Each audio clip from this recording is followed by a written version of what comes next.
nesses últimos anos, uma das coisas que eu tenho feito, uma das coisas que eu tenho trabalhado, é com o chamado estado da arte, né? Estado da arte, que tem outras denominações também. Vocês vão encontrar tanto o termo estado da arte, como o estado do conhecimento, como também revisão sistemática de literatura, revisão de literatura. Então, assim, há outros termos. Por quê? Porque o termo estado da arte é um termo novo. É um termo que tem sido utilizado aqui no Brasil nos últimos anos, pelo menos na área da educação, né? Pode ser que em outras áreas já não seja mais tão novo. Por exemplo, na área de saúde, é muito comum o uso do termo revisão sistemática de literatura. Então, assim, esse termo é um termo que eu vi pela primeira vez num projeto, numa solicitação de um projeto de pesquisa de uma universidade de Portugal, que um colega do IFRN foi fazer a seleção e pedia esse estado da arte e eu não sabia o que era, né? Eu não sabia o que era um termo novo, né? E outras áreas, como eu já falei, têm utilizado outros termos. Mas, então, o que é o estado da arte? O estado do conhecimento, a revisão de literatura, aliás, a revisão sistemática de literatura. Então, assim, são termos muito semelhantes, são quase a mesma coisa, tem algumas pequenas diferenças, às vezes, né? Que a gente nem não é o momento, assim, não é... até porque eu nem me sinto preparado para dizer a vocês o que é que distingue cada um deles. O que eu sei e que eu vou falar lá na frente é a diferença que alguns autores dão com relação ao estado da arte e ao estado do conhecimento, certo? Então, há uma diferença que alguns autores colocam, mas a maior parte dos autores que publicam o estado da arte, estado do conhecimento, eles utilizam como se fosse uma coisa só. Tanto é que se vocês colocarem no Google Acadêmico, estado da arte, vocês vão encontrar muitas coisas com o nome lá do estado do conhecimento. E se vocês colocarem estado do conhecimento, vocês também vão encontrar coisas com o nome do estado da arte, certo? Mas, segundo umas autoras que eu vou citar mais à frente, elas fazem uma pequena diferença, e eu utilizo muito isso como justificativa para mim, certo? Então, assim, o estado da arte, ou o estado do conhecimento, ele tem uma função, ele tem um objetivo principal, que é buscar o que está sendo produzido a respeito de um assunto, numa determinada área. E por que isso é importante na história da educação? Eu sei que nem todo mundo que está aqui trabalha com história da educação, mas a importância disso dentro da história da educação ou de qualquer outra área, digamos, qual a importância disso no ensino de história ou na formação de professores? Sempre vamos lembrar que estamos nos referindo à pesquisa.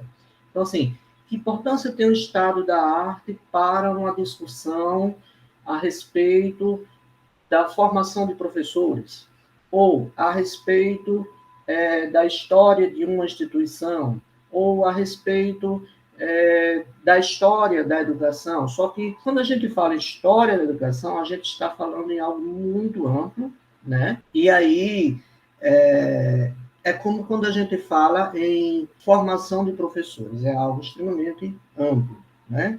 É como a gente fala, quando a gente fala, por exemplo, do ensino de ciências humanas. Então, é um mundo de coisas que a gente fica muito difícil de a gente entender o que a pessoa está falando naquele momento.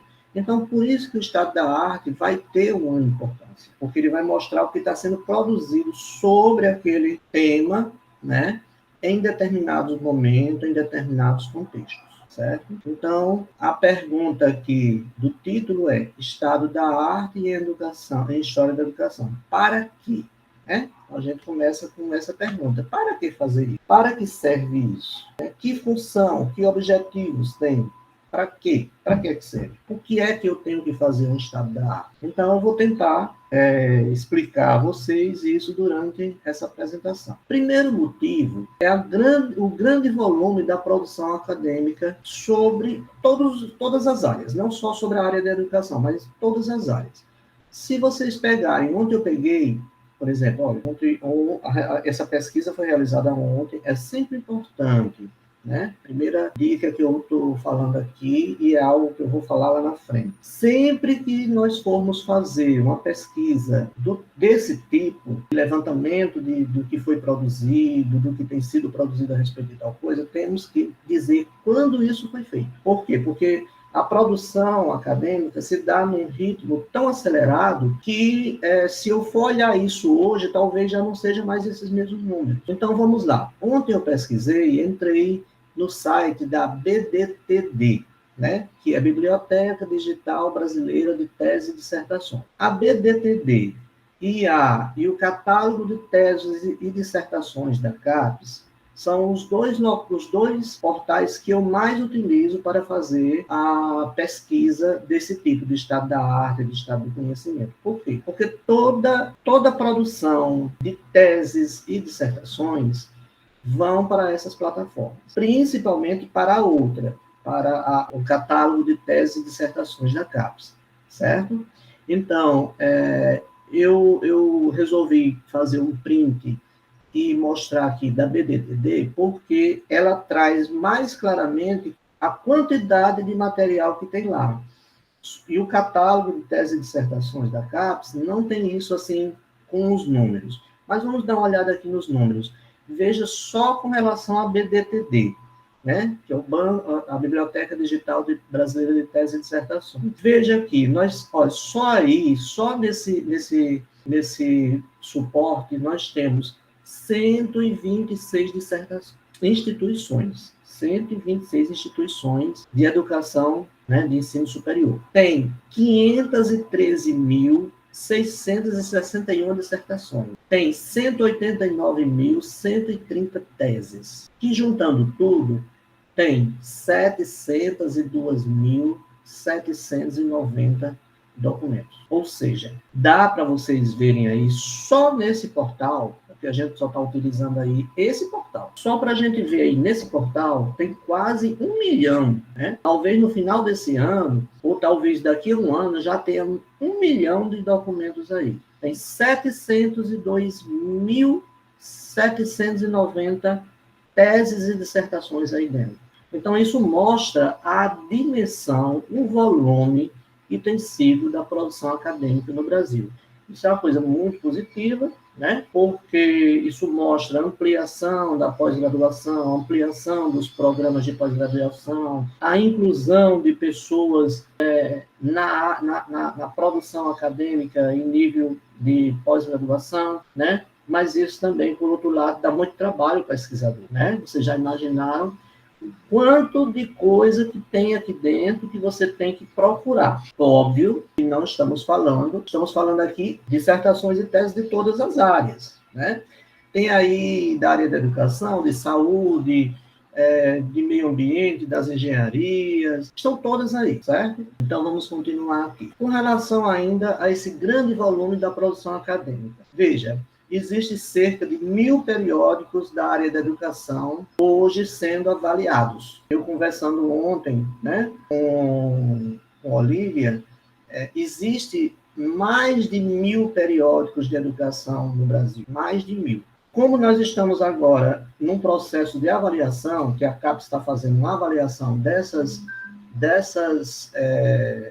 periódicos para depois avaliar os programas de pós-graduação, foram selecionados para avaliação, a área da educação selecionou para avaliação em torno de 1.000 periódicos. E aí, gente, é muita coisa, né? Isso sem contar as centenas de periódicos que existem na área de história, já que nós estamos falando aqui de história da educação, né? De história, de sociologia, de ensino, porque a história da educação ela é mais feita, é muito interessante isso, os historiadores mesmo, poucos historiadores têm trabalhado com história da educação. Quem tem mais trabalhado com história da educação tem sido o pessoal da educação mesmo, ou, né, historiadores, né, cientistas sociais, mas principalmente o pessoal que vem da educação, dos cursos de pedagogia.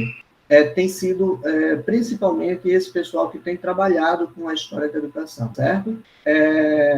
Então, assim, vocês vejam que há uma produção imensa. E aí, se a gente vai pensar nos eventos científicos, vocês já perceberam quanto de eventos científicos tem acontecido durante o ano? Principalmente agora, depois na pandemia, muitos eventos têm acontecido, lives, né? Lives super importantes. Lives tem de todo tipo. Tem desde aqueles que aquelas pessoas vão só para mostrar, né, que existe e que vai falar sobre aquilo que a gente encontra até nos livros de ensino fundamental, quanto lives com grandes intelectuais que trazem coisas novas, que trazem discussões extremamente relevantes e que futuramente vão ser muito utilizadas essas lives também nas teses, nas dissertações, nas produções acadêmicas.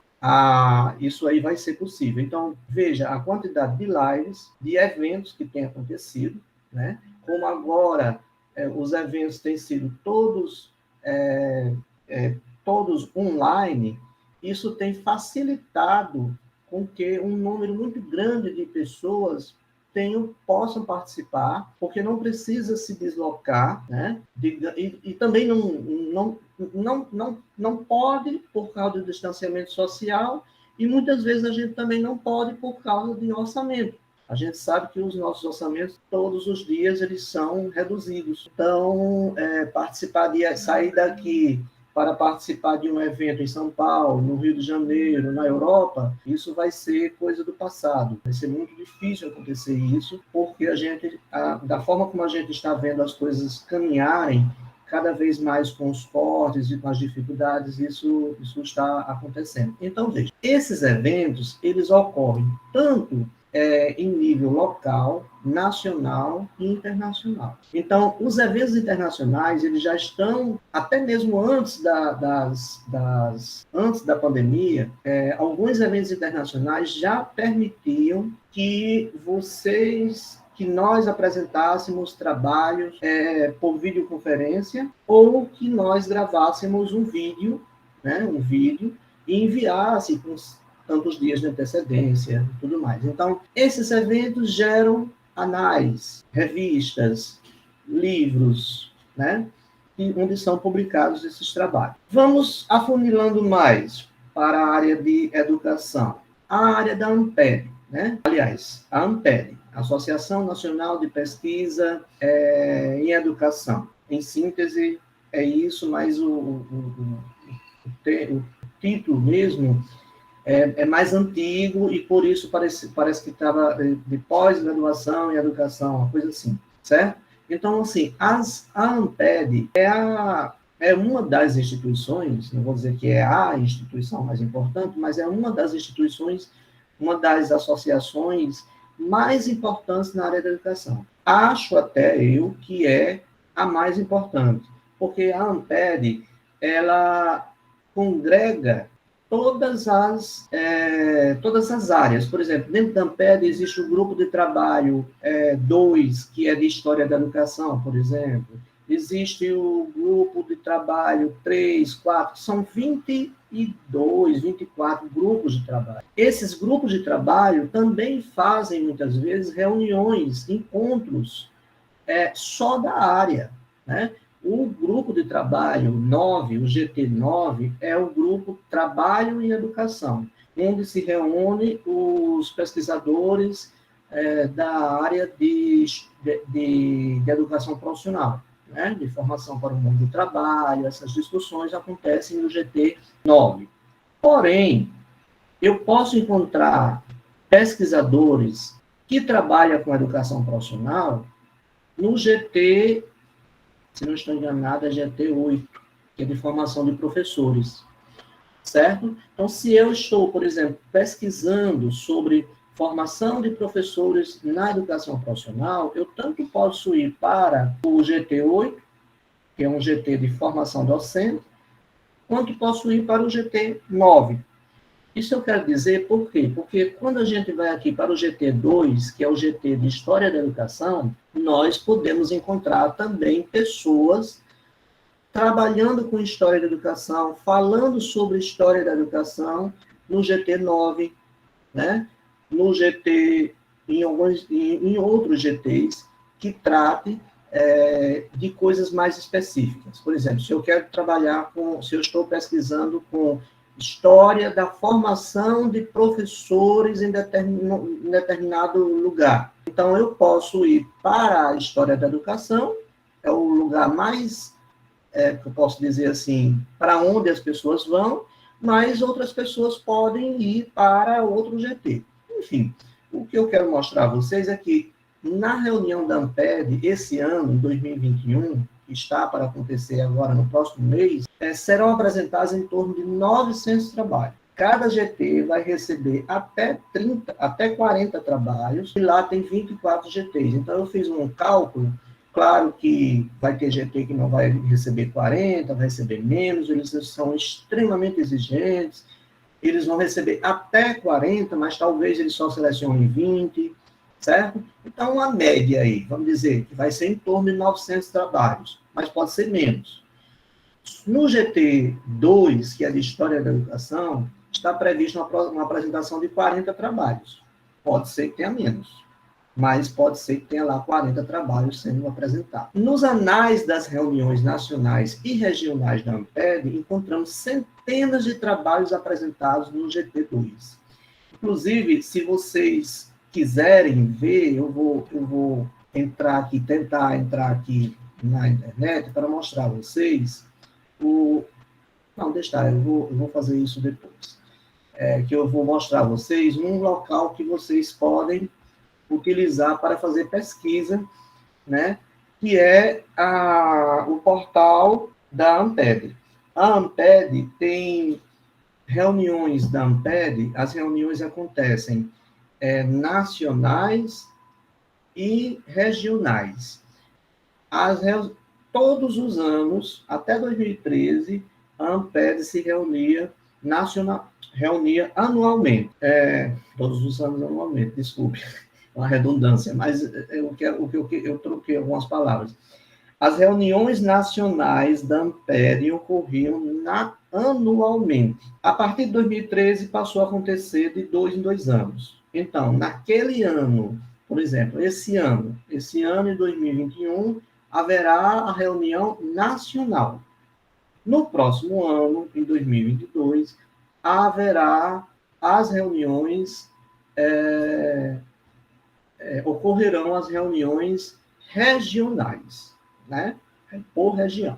Bem, então, imagine aí, e vocês entrando no site da Amped, vocês vão encontrar todas essas reuniões, gente. É riquíssimo o site da Amped. Depois eu vou mostrar, quando eu terminar de apresentar esses slides, eu vou mostrar essas oportunidades, essas possibilidades de pesquisa. O site da Amped é riquíssimo, porque eles mantêm tudo. Eles não tiram nada do ar. Por exemplo, passou o evento, apaga. Não, eles continuam. Então, vocês encontram a partir, se eu não estou enganado, de 1999. Desde a reunião de 1999 até agora, vocês vão encontrar no site da Amped. Se tiver alguma pergunta, pode fazer, viu? Então, isso aqui tudo foi para mostrar o grande volume de produção acadêmica que nós temos, e isso nos leva a ficar num mar de informações que não sabemos para onde ir, não sabemos onde pesquisar, não sabemos né? O que é que está sendo produzido a respeito de determinada coisa. Então, isso nos leva a um segundo motivo para a gente realizar essa pesquisa, esse estado da arte em história da educação ou em qualquer outra área do conhecimento. Saber se o objeto de pesquisa é inovador. Eu tinha feito em formato de pergunta, depois refiz e terminou ficando aí a interrogação, e aí vocês me desculpem o erro. O segundo motivo é justamente isso, saber se o objetivo da pesquisa é inovador. Por quê? Porque, gente, não vale a pena eu estar publicando não, organizar um projeto de pesquisa para submeter uma seleção de mestrado ou doutorado sobre algo que já está conhecido, algo que já está, como é que se diz, batido, algo que não tem inovação nenhuma. Então, assim, a academia não quer mais que você chegue. Claro que não quer que. O que nós queremos não é que alguém traga algo completamente novo que ninguém nunca tenha pesquisado, ninguém nunca nem ouviu falar. Até porque isso não existe mais. Essa produção acadêmica é tão grande que sempre nós vamos encontrar coisas produzidas a respeito de algo. Mas o que nós podemos fazer é encontrar aquilo que é menos pesquisado, ou aquilo que ficou uma brecha, que não foi pesquisado ainda, dentro daquilo tudo, né? Ou pesquisar a partir de uma metodologia que ninguém utilizou ainda. E aí, assim, eu posso ter 10 trabalhos publicados sobre o mesmo assunto, mas se eu utilizar em cada uma dessas pesquisas uma metodologia diferente, os resultados serão diferentes, né? Então, eu tenho que saber se o meu projeto de pesquisa, se o meu objeto de pesquisa é inovador. Para isso, eu faço o quê? Eu preciso mapear o que foi publicado sobre o objeto de pesquisa. Veja que eu estou dando já uma ideia do que é o estado da arte. Isso daqui que eu estou fazendo, quando eu estou fazendo isso daqui, eu já estou fazendo o estado da arte, certo? Então, eu faço um inventário. O estado da arte, ela tem essa característica, ele é inventariante. Ele tem o objetivo de saber, de fazer esse mapeamento do que tem sido feito a respeito de um determinado assunto. Então, digamos, o meu objeto de pesquisa é a história da educação profissional. Então, eu vou procurar saber em revistas, né, no caso em periódicos, em anais, em onde eu resolver pesquisar. O que tem sido produzido sobre isso, né? Ou se não tem sido produzido, certo? Eu preciso destacar os aspectos privilegiados nas pesquisas, considerando quando e onde foram realizadas. Veja, isso é bem importante. Eu faço esse mapeamento e, na medida que eu estou fazendo o mapeamento, eu estou destacando também quais são os aspectos privilegiados nas pesquisas. Eu posso ver o que é que essas pesquisas têm mais feito. Porque tem sempre aqueles temas que às vezes, eu digo, na brincadeira, eu digo de temas da moda, né? Tem sempre aqueles temas, aquelas pesquisas que, todo mundo agora está pesquisando sobre tal coisa. Então, assim, as pessoas, é novidade, né? As pessoas são loucas para novidade, às vezes nem sabe o que é aquilo, nem tem os referenciais teóricos, nem conhece bem sobre aquilo, mas quer fazer porque é novo, né? Está todo mundo fazendo, então vamos lá. Então, é possível a gente ver isso no estado do conhecimento, né? No estado da arte, do conhecimento, na revisão sistemática de literatura. Você vai encontrar esses aspectos que são mais privilegiados nas pesquisas, né? E podemos também até ver aí, que fica bem interessante, quando e onde foram realizadas. Por exemplo, com esse tipo de pesquisa, é muito interessante, porque você pode até gerar uma estatística de um tema que era muito pesquisado e ele vai diminuindo a publicação com relação a ele. Se você pegar espaços longos, por isso que eu coloquei quando e onde. Se você pega, por exemplo, a produção sobre um determinado tema de história da educação ou de uma área, e você pega um período longo, vamos dizer, 20 anos, você consegue ver quando é que essa pesquisa começou, quando é que ela vai ter um pico e quando é que ela vai começar a diminuir ou não. Buscar lacunas deixadas nesses estudos. Isso é muito importante.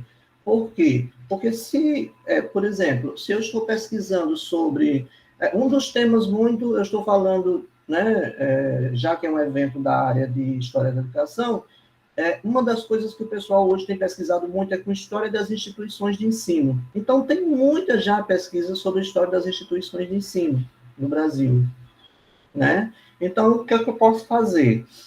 Eu vou encontrar uma grande quantidade, mas eu posso encontrar ali as lacunas que foram deixadas nesses estudos, certo? Eu posso ver, por exemplo, que nesse levantamento que eu fiz, que a produção sobre as instituições de ensino voltados para a educação profissional tem sido pouco estudadas. É só um exemplo, certo, gente? Não há afirmação. Eu posso constatar isso. E isso já vai me dar uma justificativa para o meu projeto, certo? O que eu quero mostrar para vocês, o que eu estou falando para vocês, eu falo sempre para os meus alunos e para os meus orientandos. Na pesquisa acadêmica não existe achismo, certo? Então, assim, nunca consideramos que a produção sobre tal coisa é baixa. Não. A gente pode até ter certeza disso, mas a gente não pode dizer. Por quê? Porque a gente tem que mostrar aquilo dali. Não é assim, provar, mas mostrar, convencer que o que você está dizendo é verdade. E aí, uma das formas de você ter isso é você mostrar, por exemplo, que fez uma pesquisa recente, em setembro de 2021, e que você constatou que tem pouquíssimas pesquisas de dissertações e teses sobre determinado assunto. E que por isso você quer pesquisar. Pronto. Certo? Verificar as metodologias e os referenciais teóricos mais utilizados. Isso é também muito bom porque você também pode fazer um estudo até sobre essas metodologias, né? Por exemplo, o uso da história oral na história da educação, né? O uso de documentos, de jornais, de impressos, o uso da metodologia, do método indiciário, nas pesquisas em história da educação, entendeu? Então, assim, você consegue ver muito isso daí nesse tipo de pesquisa. Os referenciais teóricos também. Vale ressaltar que há uma confusão muito grande das pessoas sobre o que é um referencial teórico. As pessoas realmente têm muita dificuldade de fazer um referencial teórico de acordo com o que seja referencial teórico. O referencial teórico, gente, não é aquela revisão de literatura que as pessoas colocam nas dissertações, nos projetos de pesquisa, não. Fulano de tal diz isso, ciclano diz aquilo, fulano diz aquilo outro, segundo fulano... Não.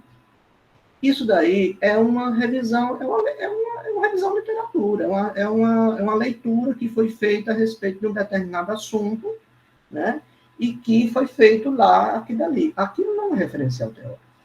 A gente aceita, a gente faz de conta, né?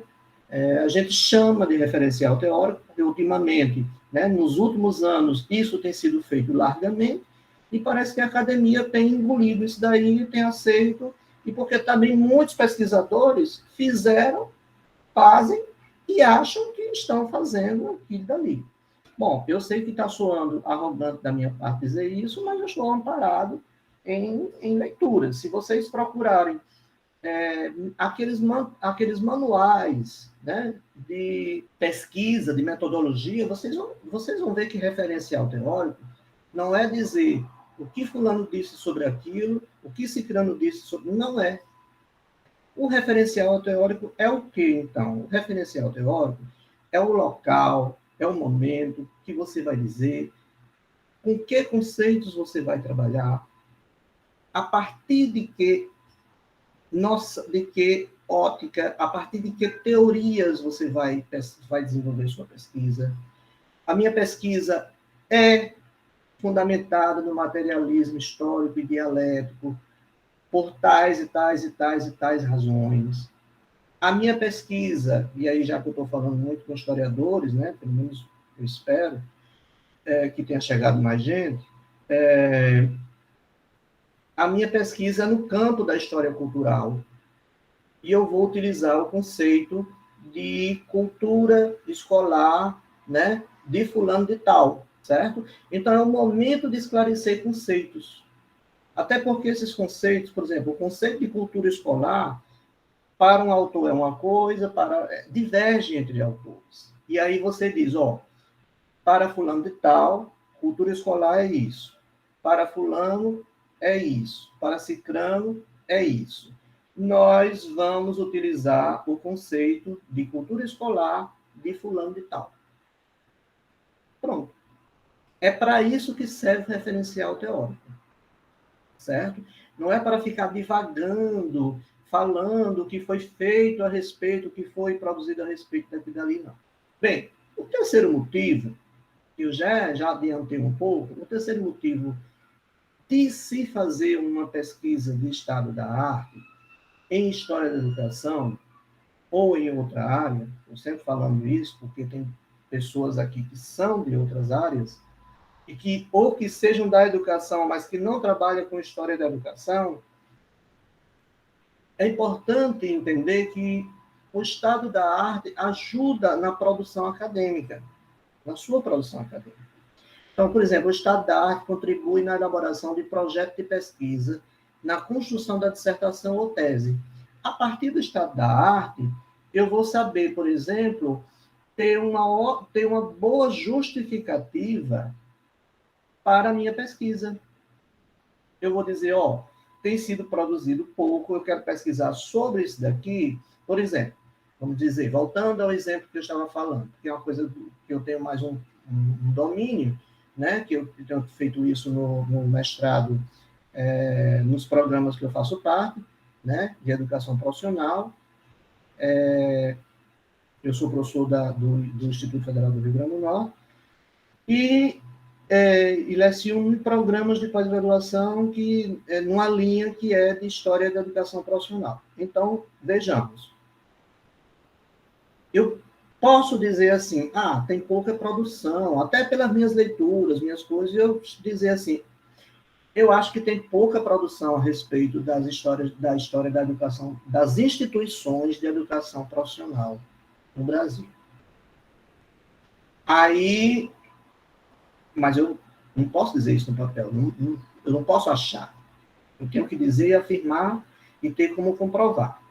E aí, o que é que eu faço? Eu entro numa dessas plataformas. Eu entro na BDTD, eu entro lá no portal de periódicos da CAPES, eu entro no catálogo de teses e dissertações da CAPES, e lá eu coloco, né, os descritores, que a gente vai falar daqui a pouco, e algo do tipo história da educação profissional, coisas desse tipo. E aí eu vou vendo, né? Posso chegar à conclusão? Não, eu estava enganado, tem muita coisa. Não tem pouca coisa, não, tem muita coisa. E aí, o que é que eu vou fazer? Como eu quero pesquisar aquilo, eu vou procurar as lacunas, aquilo que dentro daquela muita coisa seja pouco. Está entendendo? Então, por exemplo, vamos dizer que tem muita produção já sobre as instituições. Façamos de conta que eu acho que não tem. Eu acho que não tem. Mas vamos fazer de conta que tem muita coisa sobre as instituições de educação profissional, de educação profissional. Então, eu digo, tem muita coisa, mas eu queria pesquisar sobre isso. E aí, quando eu começo a olhar, eu percebo que sobre o Rio Grande do Norte eu encontrei pouca coisa, só encontrei, digamos, 3 ou 4 dissertações a respeito, né, daquelas instituições. Isso já pode ser um argumento para mim.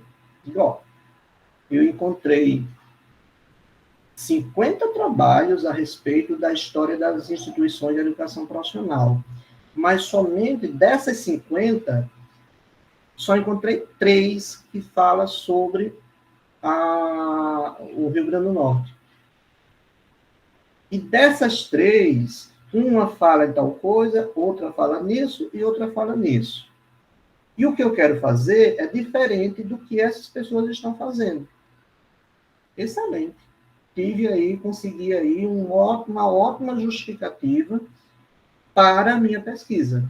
Eu convenço todo mundo, né? Eu convenço a banca da necessidade, da importância de se fazer essa pesquisa. Veja, gente, um projeto de pesquisa não vale somente pela elaboração dele. Ele tem que ter ótimos argumentos. Porque tudo é importante ser pesquisado. Às vezes você chega com um tema altamente relevante e você não sabe dar uma importância aqui dali, você não sabe justificar aqui dali. Então, leva algo... não tem uma justificativa, não dá uma justificativa, não consegue convencer a banca da importância do seu projeto, entendeu? Bem, vamos lá. Colabora para a elaboração do referencial teórico. Sim, porque quando vocês começarem a fazer esse levantamento, vocês vão ver que os autores nas dissertações, nas teses, nos artigos, quando você for pesquisar, eles vão fazer citações, eles vão mostrar o conceito de cultura escolar para fulano, para cicrano, né? E aí vocês vão começando a ter conhecimento também a respeito disso e até buscando, né? Até buscar também aquele material que aquele pessoal utilizou. Então, vai ajudar também no referencial teórico. Pode ajudar também na definição ou redefinição da pesquisa. Sim, eu posso estar certo. Eu posso estar certo em dizer que tem pouca produção a respeito de determinada coisa. E aí, eu defino mesmo o que é que eu vou... Não, então, fiz a pesquisa, constatei que tem pouca produção a respeito daquilo, ou que tem muita produção, mas que tem, como é que se diz, tem pouca, não tem nada a respeito do uso da história oral, por exemplo. Tem muita pesquisa sobre história das instituições, muita. A gente vai encontrar, eu vou mostrar, fazer um exercíciozinho aqui com vocês, prático, e vocês vão ver que tem muita produção. Mas quando vocês vão começar a olhar, vocês vão ver que vai ter, talvez, pouca que utilize história oral, ou que tenha trabalhado com fotografias, ou que tenha trabalhado com fontes impressas. E isso pode ser o diferencial da pesquisa de vocês. Certo?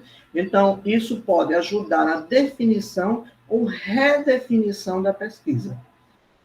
Como também você pode tirar a ideia da cabeça e dizer, não dá. Não dá, porque o que vai acontecer é que meu trabalho só vai ser...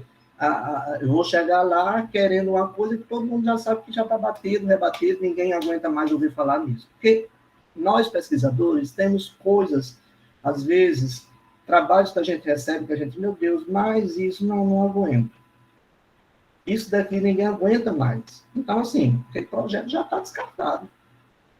Mesmo que esteja bem elaborado, mesmo que esteja... Não tem condições.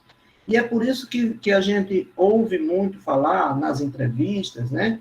Quando a gente faz a seleção para mestrado, doutorado, muitas vezes a banca, eu digo isso porque eu sou membro de banca, a gente deixa a pessoa falar, mesmo sobre aquilo que a gente já está cansado de saber, mas vamos dizer, a pessoa fala bem, o projeto está bem elaborado, o projeto está bem feito, a pessoa apresenta muito bem, né?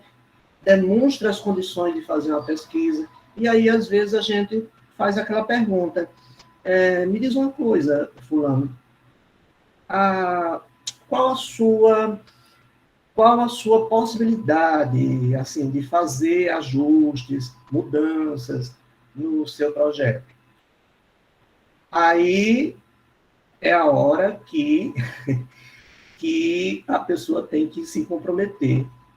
Tem pessoas que são bem abertas, não, isso daqui que eu estou trazendo é uma ideia, mas a gente pode mudar, a gente pode ir revendo isso daqui, de acordo com o meu orientador, a minha orientadora, a gente vai retomar, vai ver outras coisas, estou aberto a mudanças, e tem gente que não. Tem gente que diz assim, não, isso é o que eu quero pesquisar. Eu não quero pesquisar sobre outra coisa, não. Eu venho muito tempo, meu sonho é pesquisar sobre isso. Ah, tá bom, muito bem. Tomara que você realize seu sonho. Aí a gente fica aqui dizendo, só que comigo você não vai realizar, não. Né?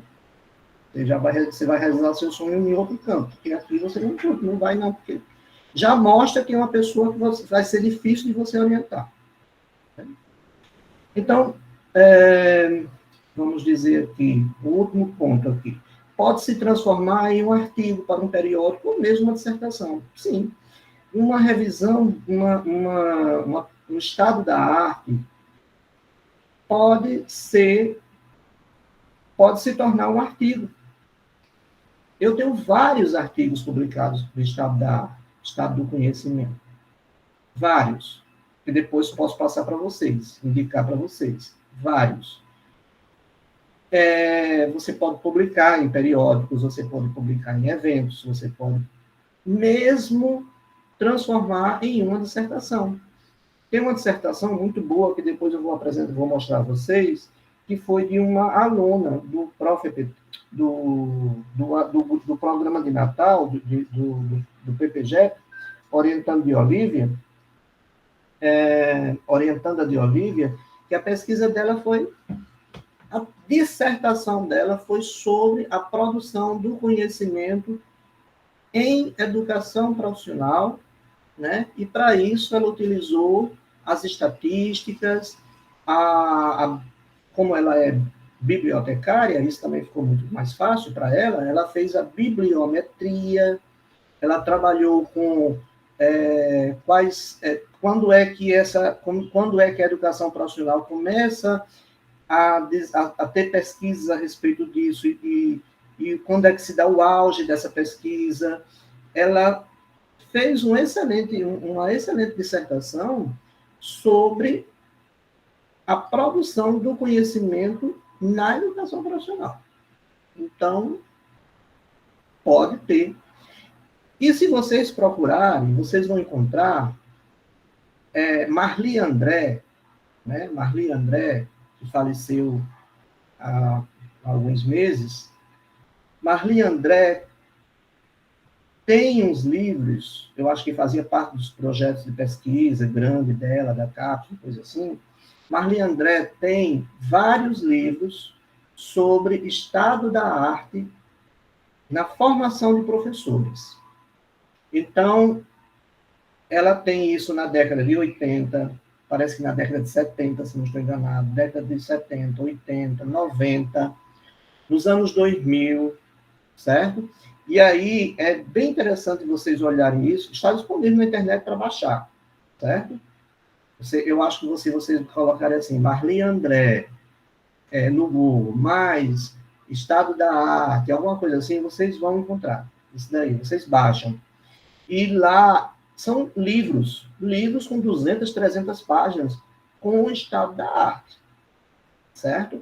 Sobre a formação de professores no Brasil, digamos, na década de 90. Muito bom para quem faz pesquisa com formação de professores.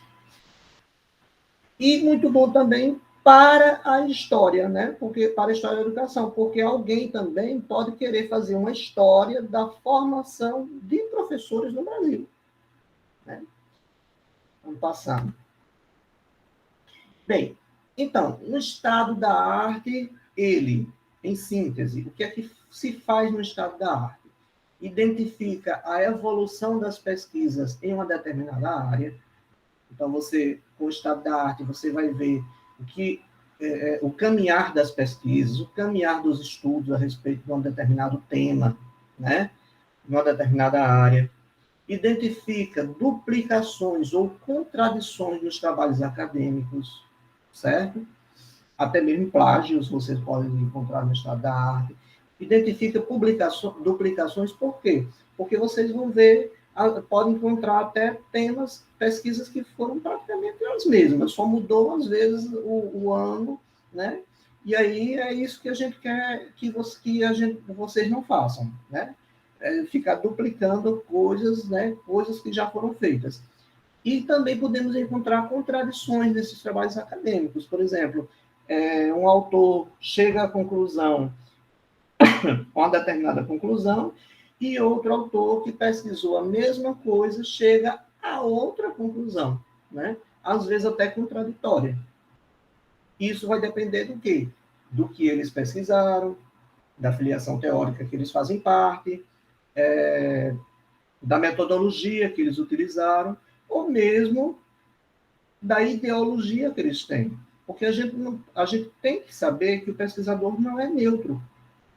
Né? O pesquisador não é neutro. O pesquisador não está aí para... nós trabalhamos, nós pesquisamos a partir do nosso lugar de fala, né? Como já nos ensina Michel de Certeau, naquela obra muito importante dele, né? Que trata da pesquisa, da operação historiográfica. Nós falamos a partir de um lugar. Nós falamos a partir de um lugar social, de um lugar político. Então, nós não somos neutros. O pesquisador não é neutro. Né? Então, um pesquisador conservador,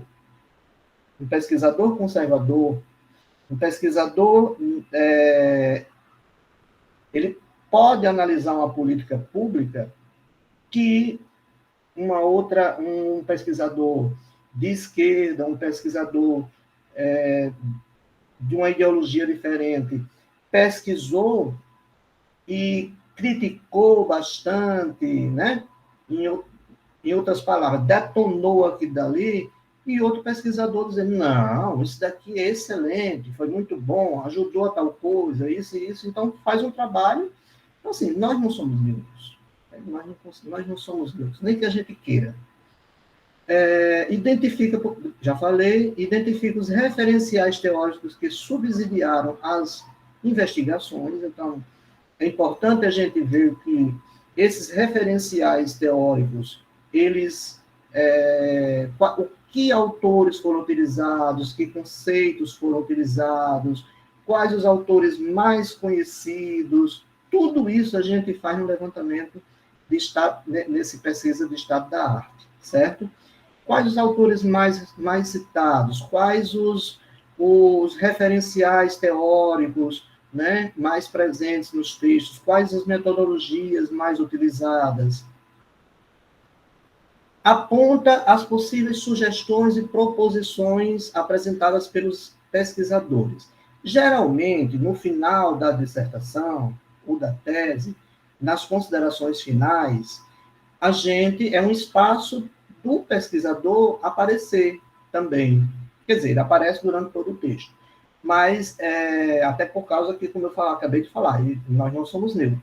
Mas é um momento mais que ele pode mais dar opinião, mais dar sugestões. Então, nas considerações finais, que não é uma parte muito longa, a parte curta do texto, da dissertação, mas recomenda-se que nas considerações finais o pesquisador diga, olha, essa pesquisa pode ser ampliada, essa pesquisa pode ser, a partir do que foi feito, é possível ir adiante com determinada coisa, sugere-se a essa instituição, vamos dizer, que seja uma pesquisa feita a respeito da UFRN. Então, e constatamos lá alguns problemas, alguma coisa assim. Então, sugere-se que a gestão da UFRN melhore com relação a tal coisa. Enfim, vai por aí. Então, há essas proposições, há essas sugestões. E outra coisa, quando a gente está fazendo uma pesquisa, né, nós sempre temos que considerar que vão aparecendo coisas no meio dessa pesquisa que a gente não tem como aprofundar. Eu digo assim, que são os resíduos das pesquisas. A gente vai pesquisando e vai aparecendo coisa. Ah, interessante. Só que o orientador, às vezes, puxa a gente e diz assim, olha, é interessante. Mas se você for falar nisso, você vai sair do seu foco e não vai dar conta, vai gastar tempo, você não tem tempo para fazer isso. E aí o que é que a gente faz? A gente às vezes fica caladinho, guarda aqui e dali para quando terminar a dissertação ou a tese. Quando a gente termina, aí a gente vai atrás daquilo.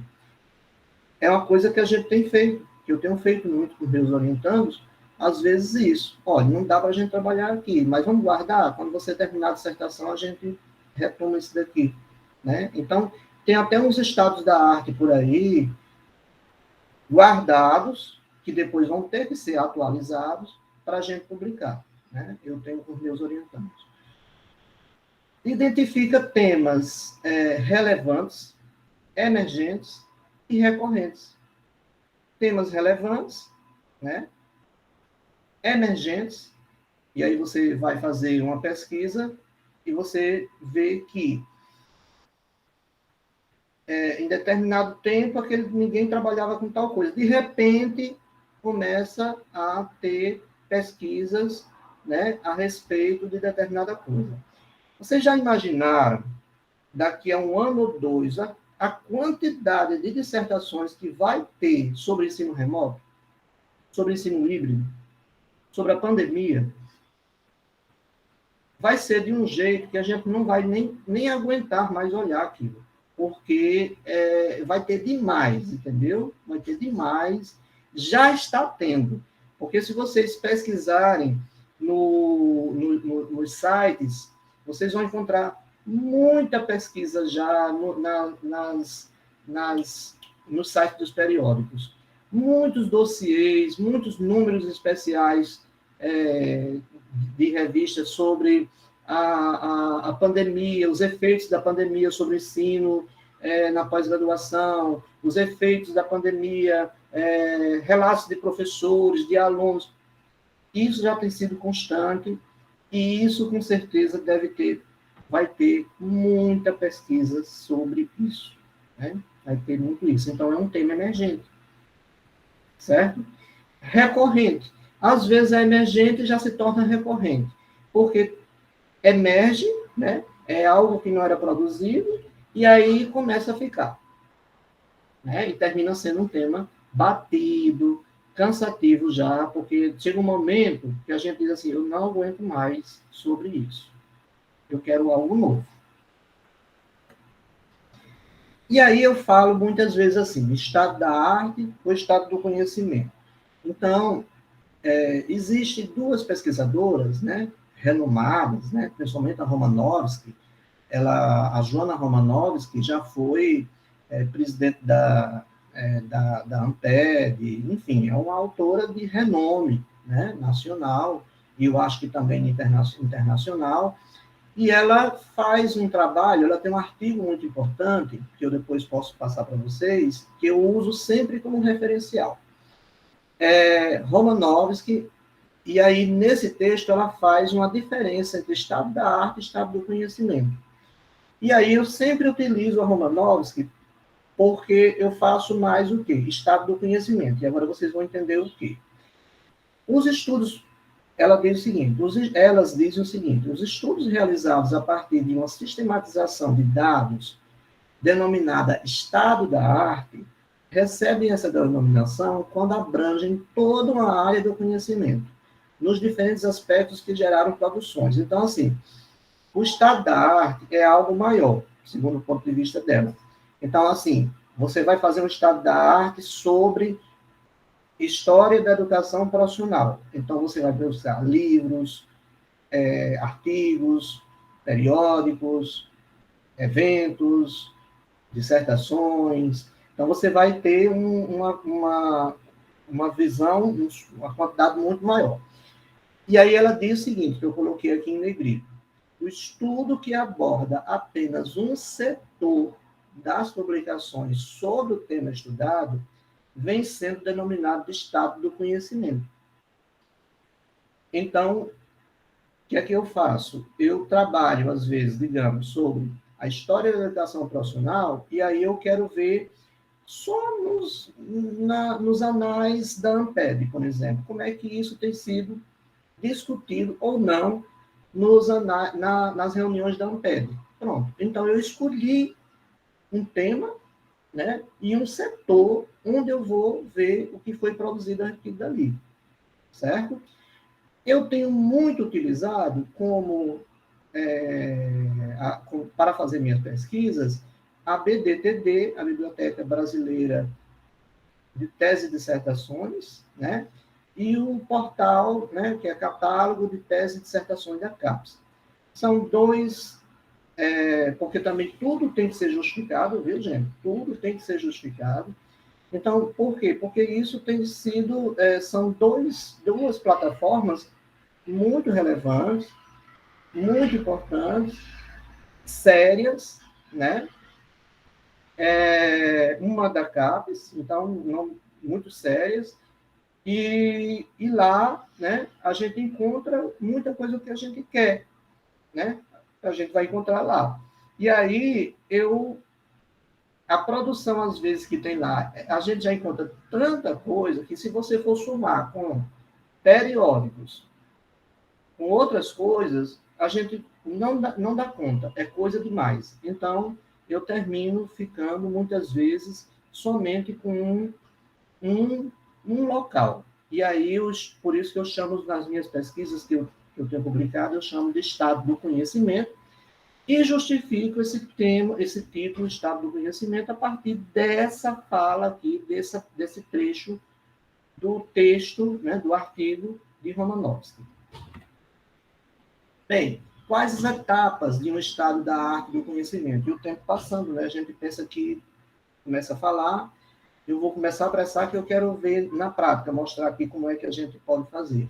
Definição dos descritores. Nós temos que ter, que também são chamadas de palavras-chave, mas eu entendo que é diferente. Palavra-chave é aquela que vem abaixo do resumo, né? Professor Chagas, Oi? licença, tem aqui um comentário no chat falando Hum. assim, de Suelma dos Reis.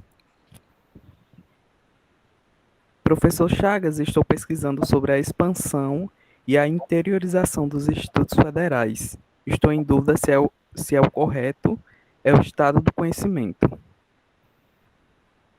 Depende de... Não, eu não entendi. O que você está dizendo é que está pesquisando sobre esse assunto. Você está pesquisando a partir de que... Isso, professor Chagas. Eu estou no mestrado no ProfEPT, e aí eu estou pesquisando sobre a interiorização do Instituto Federal Goiano, no meu município. Sim. E aí a minha orientadora, né, sugeriu, né, uma busca, né, sobre a expansão e a interiorização dos institutos federais, para mim estar elaborando o estado da arte, ou se não, o estado do conhecimento. Aí eu já comecei, já li vários artigos, né, para estar fazendo, né, como você está explicando, né, esse referencial teórico. Mas veja bem, eu não disse que referencial teórico é isso aí de levantar o que foi feito a respeito de determinada coisa. Referencial teórico é outra coisa. Segundo, o estado da arte, o estado do conhecimento, e isso é um erro que muita gente, inclusive doutores, cometem, de achar que fazer isso daqui é você entrar lá no... Foi muito bom você falar. Eu vou lá no Google Acadêmico, e jogo lá a palavra IFRN, digamos, expansão da rede federal, e aí começa a aparecer artigos sobre isso, e aí você começa a utilizar, baixar. Não, isso não é estado da arte, isso não é estado do conhecimento. Porque o estado da arte, do conhecimento, a gente vai ver aqui, é algo extremamente meticuloso, muito, como é que se diz, sistemático, certo? Então, assim, não é uma pesquisa apenas de, eu vou ver aqui o que é que tem a respeito de determinada coisa, vou procurar aqui umas coisas sobre formação de professores na educação profissional, e aí entro lá no Google e coloco formação de professores na educação profissional, e aí baixa um monte de coisa. Não. Isso não é estado da arte, isso não é estado do conhecimento. Isso é apenas uma busca de literatura. certo? O estado da arte, o estado do conhecimento, você tem que fazer, primeiro, entrar num desses suportes, portal de periódicos, BDTD, um site de eventos, alguma coisa assim. Você tem que saber, escolher primeiro o local onde você vai pesquisar. Depois, você vai ter que estabelecer descritores, que são justamente essas palavras que você vai utilizar lá, né, nesse local onde você vai fazer a sua pesquisa. Certo? São os descritores, são os termos que você vai utilizar. Eu vou agilizar, porque isso é importante mostrar na prática. E aí, se passar um pouquinho das 11 horas, que é até às 11, eu não sei se é possível passar um pouquinho, e a gente pode continuar de alguma forma, né? Se vocês quiserem. Mas vamos continuar. O importante aqui é esclarecer as coisas. Então, eu coloco descritores, eu vou explicar depois como é que vai ser isso. Eu levanto os registros, né? É necessário registrar continuamente o que é que eu estou fazendo. Você está fazendo o estado da arte, você tem que estar com um caderninho de um lado, ou então um arquivo aberto no Word, colocando tudo que você está fazendo. É como se fosse um diário que você está fazendo.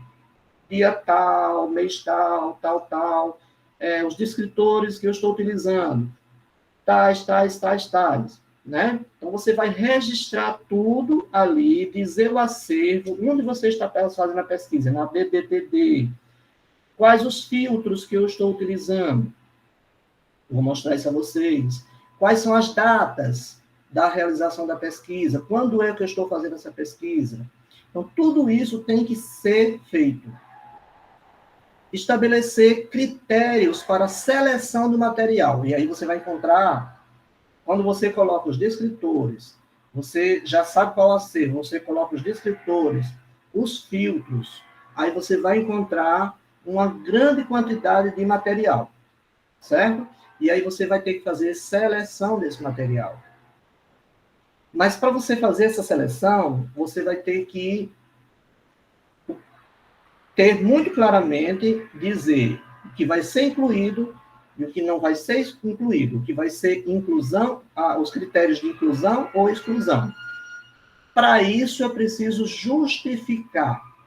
Digamos, eu encontrei 100 dissertações e teses sobre história da educação profissional.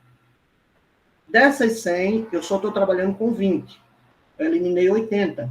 Qual foi o critério que eu utilizei para selecionar essas 20 e excluir essas 80? Entendeu?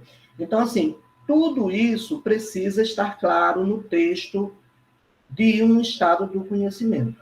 Tudo isso tem que estar registrado. Vocês têm que vão ter que ir fazendo isso, escrevendo, registrando isso daí. Examinar, pronto. Então, vocês selecionaram, eu tenho 20 dissertações em tese. Vamos dizer, tenho 15 dissertações e 5 teses. Então, agora eu vou fazer o quê? Eu vou examinar as publicações selecionadas, considerando os temas que foram pesquisados, os objetivos, as problemáticas, a metodologia, as conclusões desses trabalhos. Certo? Então, é um trabalho mesmo mais pesado. É a parte mais pesada de ser feita. Porque é o trabalho mesmo que a gente vai ler, né? É necessário fazer leitura, é necessário... E aí, onde é que eu posso fazer isso daqui? Onde é que eu posso levantar tudo isso daqui, gente? Nos resumos. Eu posso estabelecer o seguinte, eu vou trabalhar com os resumos. Por que eu vou trabalhar com os resumos? Eu tenho que justificar, lembrem, tudo eu tenho que justificar. Porque os resumos, segundo fulano de tal, segundo não sei quem e tudo mais, os resumos devem ter claramente tudo isso daqui. Gente, um resumo para ser bem feito, ele tem que ter claramente, se for uma dissertação, tem que ter o programa, a linha de pesquisa, os objetivos, o objetivo geral, principalmente, daquela pesquisa, o problema que foi investigado, a metodologia que foi realizada, como foi feito o processo da pesquisa e que conclusões ou resultados vocês chegaram. É isso que tem que ter no resumo. Um resumo que não tem isso, ele não é um resumo, ele está incompleto. Então, eu posso fazer essa minha pesquisa só com os resumos? Posso, mas só que vocês vão ver no próximo slide que também a coisa não é tão simples assim.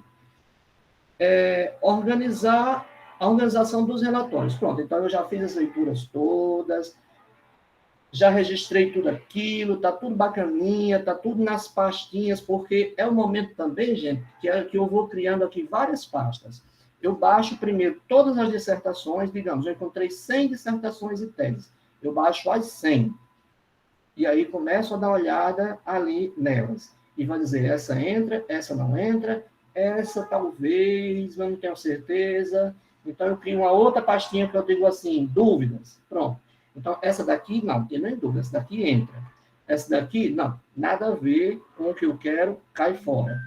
Aí eu boto na outra pastinha do excluído, para também não jogar fora e depois se arrepender e quer achar, não sabe mais onde é que está, né? Então, eu faço isso, 3 pastinhas. E aquela pastinha das dúvidas, depois eu vou atrás e olho. Deixa eu olhar aqui. Fica ou não fica? Fica. Vai computando. Certo? Então, é feito todo esse processo. É feita a leitura, e aí chegou o momento de fazer o quê? Organizar o relatório do estudo. Eu tenho que fazer um relatório do que eu fiz. E tudo isso que eu estou falando aqui tem que entrar no relatório. Vocês têm que dizer quando foi feito, como foi feito, em que suporte, quais as justificativas de inclusão, quais as justificativas de exclusão, quantas foram encontradas, quantas ficaram, quantas... Então, tem que ser feito tudo isso. E depois, não terminou não, viu? Depois vem uma discussão daqueles resultados. Porque tem gente que pensa que fazer isso daqui é apenas colocar. É muito fácil fazer isso. É muito fácil dizer, tem 30 dissertações sobre tal coisa. E vou lá e digo, olha, fulano de tal pesquisou isso no ano tal. Cicrano pesquisou isso no ano tal. E é muito simples fazer isso. Não é só isso. Você faz isso, mas depois você vai para onde? Vai para essas discussões aqui. Aí você vai ver o que tem sido mais recorrente, o que alguns autores têm avançado teoricamente, quais são os autores que são mais utilizados, né? Quais os referenciais mais utilizados, o que é que alguma dissertação dessa contradiz o que a outra. Então, assim, é o momento da análise. É o momento da análise mesmo desse material. Uma coisa que é muito comum que o pessoal hoje está fazendo nas pesquisas qualitativas é fazer aquelas nuvens de palavras. Né? Com as nuvens de palavras, dá para se ter muitas conclusões a respeito do que está sendo produzido, do que tem naquele material. Bem, deixa eu ver se eu adianto, para ver se eu... Professor Chagas, tem aqui tem um questionamento aqui no chat. Sim. De Aline Leite. Professor, caso uma dissertação não seja encontrada na íntegra, a mesma deve ser excluída do estado do conhecimento? Vamos lá, vou falar sobre isso agora, viu?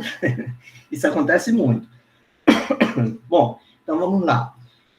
Limitações, vem justamente aqui. Ó. Quais são as limitações que nós encontramos geralmente nesse tipo de trabalho? Primeiro, problemas nos títulos. Nem sempre os títulos das pesquisas dizem aquilo que a pesquisa faz. Tem muitos títulos curtos. A História da Educação Profissional no IFRN. E aí você fica sem saber se aquela pessoa escreveu desde o primeiro momento em que foi criado, em 1909, a Escola de Aprendizes Artífices, até hoje. Não está muito claro. Longos, às vezes é muito longo, que às vezes o título termina quase sendo um resumo, né? 4 linhas de título. Densos, às vezes é um título muito profundo, com termos muito técnicos, que o leitor não entende o que aquela pessoa está querendo dizer. Ou então, que tem sido muito moda hoje, utilizar títulos subjetivos. Trechos de poesia, trechos de poemas, né? Trechos de música, coisas desse tipo. E pronto. Não. Fica lindo fazer isso. Eu fiz na minha tese. E gosto muito. mas depois tem sempre aqueles 2 pontinhos que a gente vai explicando do que se trata, né? Por exemplo, o título da minha tese é Escafandristas do Tempo. Primeiro, já começa que muita gente não sabe o que é um escafandrista, né? E aí as pessoas vão procurar e tudo. Mas eu fui buscar uma inspiração para isso numa música, numa composição de Chico Buarque, porque ele fala do escafandrista, daqueles mergulhadores que vão buscar, né, como se fosse numa cidade no passado, eles vão buscar documentos antigos, eles vão achar cartas, eles vão fazer algumas coisas, eles vão... Então, assim, eu me inspirei naquilo dali e eu digo, eu quero ser, eu estou sendo esse historiador escafandrista. Então, escafandrista do tempo. Eu estou mergulhando no tempo, nas memórias, na oralidade das pessoas. Mas, se eu tivesse colocado só isso, não tinha adiantado nada. As pessoas não iam saber de nada o que é que eu estou fazendo. Só que depois eu coloquei os dois pontinhos, né? Memória e história, ou narrativos, nem me lembro mais, e da população de São Rafael, que é uma cidade aqui do Rio Grande do Norte, que foi coberta por uma barragem. Eu trabalhei com a memória dessas pessoas narrando como tinha sido esse processo, certo? Então, é isso. Vem um outro daqui, a indisponibilidade, que foi o que acabaram de perguntar. Bem, eu tenho 2 opções aí. Eu posso dizer, não está disponível, não vou pesquisar. Eu posso fazer isso. Só que eu não gosto de fazer isso, porque às vezes não está disponível e é uma dissertação ou uma tese que, pelo título, mostra que vai ser muito importante para mim. Aí o que é que eu faço? Eu copio, colo colo no Google e procuro aquilo dali. Na maior parte das vezes a gente encontra. Por que é que muitas vezes a gente não encontra aquilo dali no catálogo de dissertações e teses? Porque o catálogo de dissertações e teses foi criado em 2013. Então, todas as teses e dissertações anteriores a 2013, vocês não vão encontrar lá, mas vocês encontram no repositório das universidades. Então, por exemplo, quem for pegar a minha tese não vai encontrar no catálogo de teses e dissertações.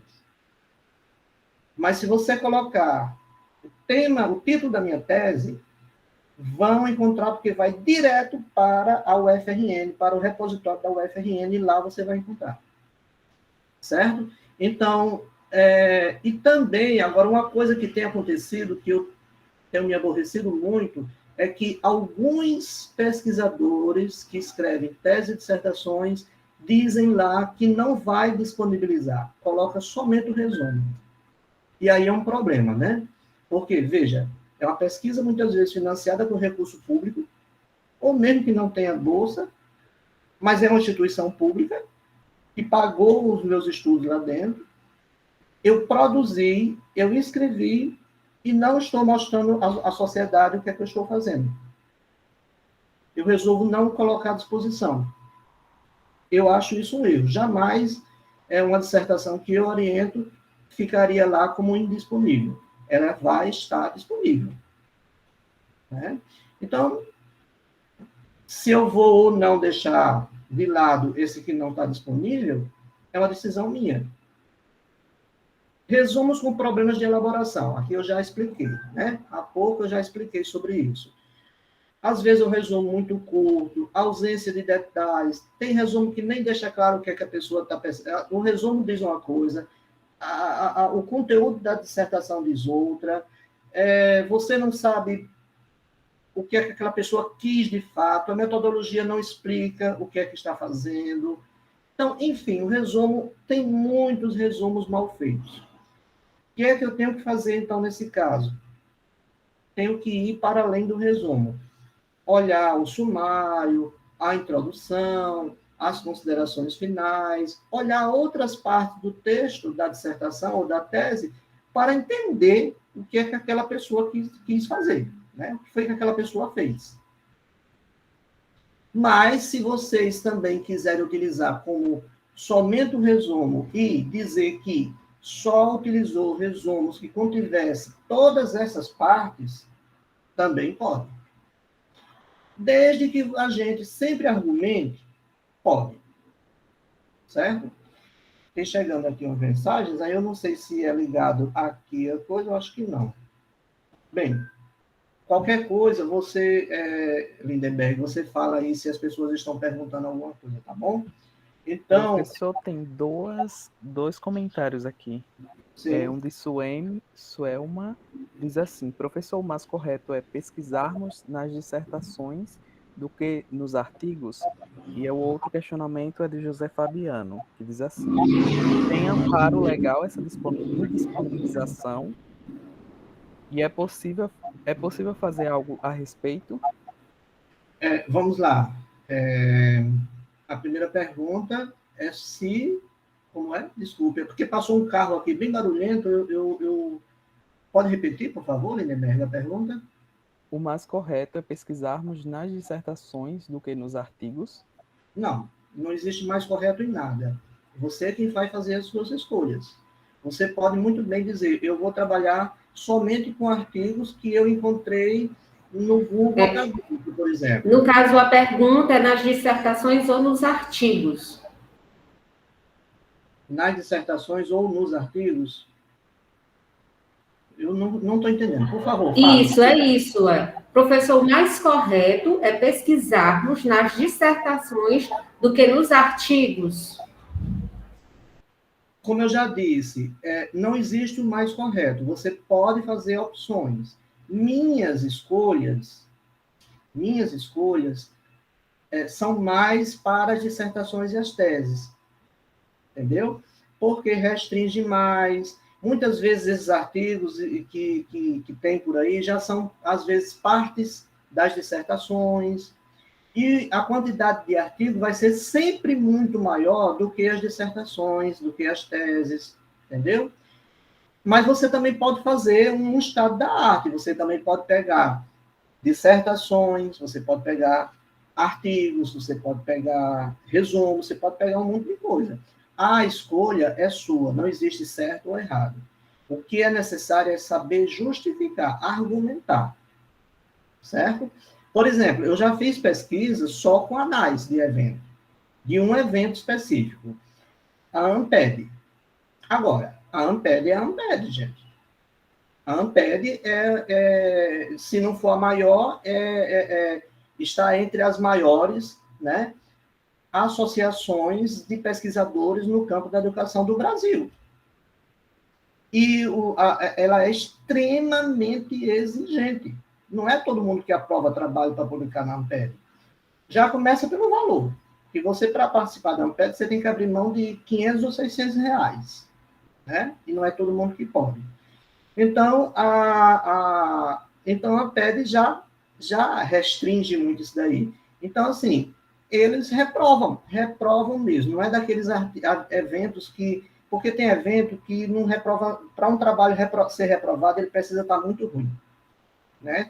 Está acontecendo eventos demais e a educação já virou mercado faz muito tempo e hoje os eventos têm sido um mercado muito grande, entendeu? Então, assim, se uma empresa que está promovendo aquele evento, ela quer dinheiro, ela vai estar reprovando artigo? Claro que não, porque ela quer aqueles 100 reais daquela pessoa, ela não vai abrir mão daqueles 100 reais. O artigo está maravilhoso? Está de jeito nenhum. Muitas vezes está horrível, mas não está nem aí. É importante. É aquele dinheiro que está sendo pago ali, certo? Então, tem isso daí. Então, procura-se uma revista séria, procura-se um artigo sério, um evento sério e faz a sua pesquisa. Você pode fazer isso.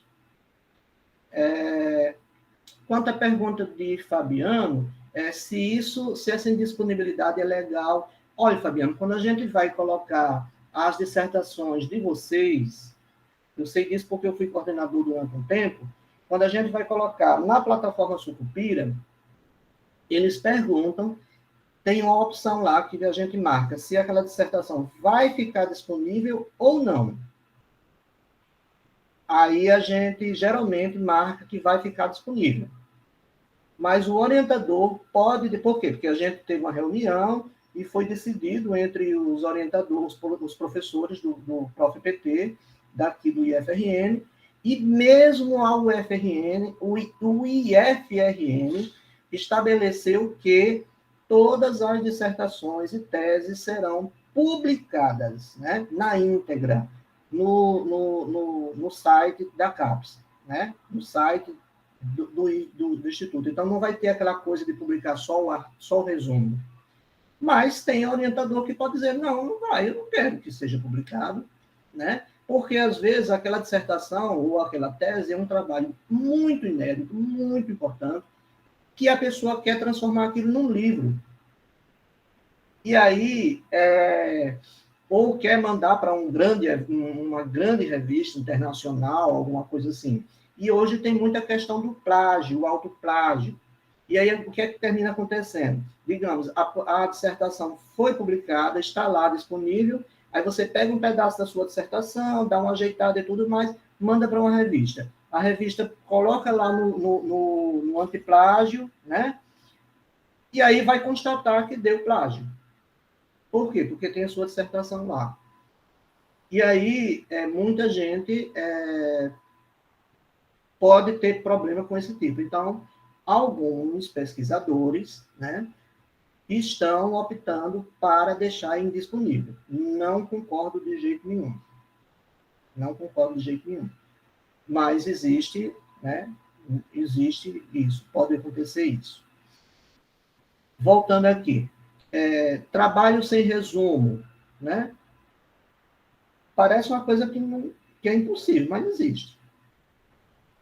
Trabalho que não tem resumo. Palavras-chave não representativas do texto ou mal formuladas. É o que mais existe. Às vezes a pessoa coloca lá como palavra-chave, aí coloca o nome. Escola. Professor. O que é que isso quer dizer? É diferente de você dizer formação continuada, formação docente, educação profissional, escola fulana de tal. Tem gente que nas palavras-chave coloca uma frase enorme. Método não sei o quê, não sei o quê, não sei o quê. Isso só prejudica, porque ninguém vai utilizar aquele material, porque as palavras-chave ali não tem nada, né? Não diz nada, né? Então, assim, temos que saber utilizar essas palavras-chave. Educação profissional e tecnológica, história da educação, cultura escolar, história das instituições, enfim, essas são realmente palavras-chave. Agora, eu estou doidinho para chegar lá, bom, aqui a gente termina, eu posso passar depois para vocês isso daqui, mas o que eu quero fazer, para ver se dá tempo, é a gente entrar aqui numa dessas plataformas. Eu vou colocar... Vocês estão vendo aqui a minha tela? Estamos, professor. Tem aqui uma pergunta no chat que diz assim, de Francisco das Chagas. Professor Chagas, às vezes confunde-se tema com título. Poderia esclarecer melhor essa diferença? Tema é o assunto. Educação profissional é um tema. Título: a educação profissional no século XXI. É um título. Tema é sempre... E o povo mistura. Eu estava assistindo um vídeo um dia desse e uma doutora estava dizendo isso. O tema da dissertação. Não é o tema da dissertação, gente. Pelo amor de Deus. É o título. O tema da dissertação pode ser a educação profissional, sim. Mas a forma como ela estava dizendo era como se fosse era como se fosse o título. Certo? Título é uma coisa, tema é outra coisa. Tema, lembre-se bem, tema é o abrangente, é o assunto. Né? É a história da educação, é um tema. A história da educação no Brasil, no século XXI, é um título. Vamos lá. Gente, eu vou acessar aqui a BDPD, certo? mas pode ser qualquer... Isso é só para mostrar a vocês como é que vocês... aquilo que eu falei há pouco tempo. Bom, então veja. Eu entrei aqui, certo? Nessa plataforma. Aqui tem muitas dissertações, olha, 702, né? Aquela que eu mostrei a vocês naquela hora. 702.790 dissertações e teses. Então, aqui vocês encontram muita coisa do que vocês precisam. Então, assim, vamos lá. Se a gente... Aí a gente... Lembra que eu falei há pouco tempo da palavra descritores? Quando a moça, que eu esqueci o nome, desculpe, do IF Goiano falou, está fazendo a pesquisa, esse tipo de pesquisa exige rigor. É rigorosa, é sistemática. Então, assim, a partir do momento que você está fazendo essa pesquisa, então, abriu isso daqui, já estou anotando. Hoje são 16 de setembro, certo? Então, está lá a data, pesquisa em 16 de setembro. O local, BDTD. Então, vamos lá, os descritores. Aí eu vou aqui e coloco assim, História das Instituições. Eu estou colocando isso daqui, pessoal, porque o evento é de História da Educação e é um dos temas mais pesquisados na História da Educação, tá certo? Mas vocês podem utilizar qualquer outro tema depois. É porque a gente tem que estar tudo gravado e tudo mais, então é um evento, estamos dentro de um evento de História da Educação. E aí eu coloquei aqui eu tenho a opção do título, autor não pode ser, porque não existe uma pessoa chamada... E tem um assunto, o título, então eu deixo todos os campos, certo? Vamos ver aqui o que é que vai acontecer.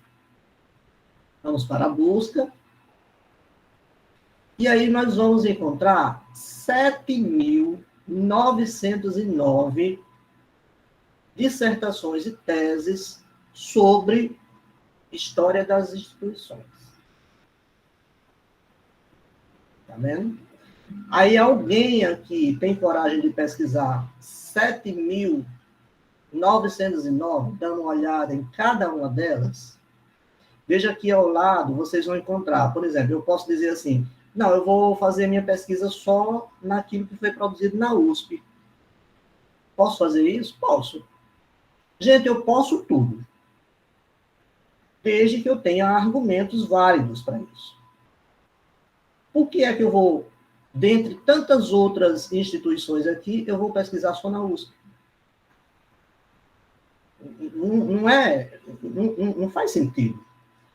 Faz sentido se você disser, não, eu vou pesquisar com a USP, porque isso, dá a justificativa, convenceu, pronto. Como eu já disse, pode tudo, desde que você tenha argumentos.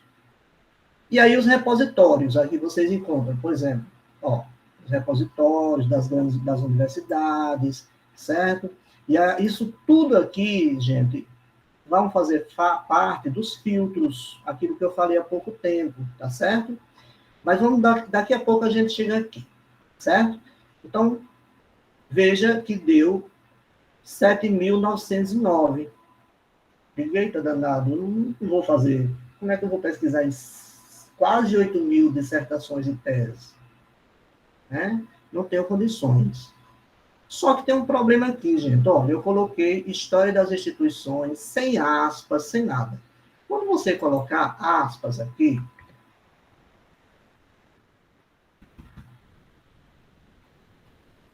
quando você colocar aspas aqui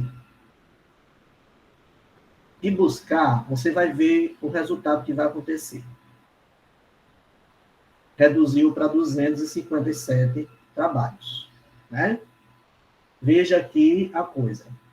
Por que foi que reduziu? Porque quando você coloca aspas, ela já vai restringir e vai buscar justamente aquilo que você quer. Que não é uma novidade para vocês sabem disso. Certo? Então, isso tudo, gente, eu vou anotando.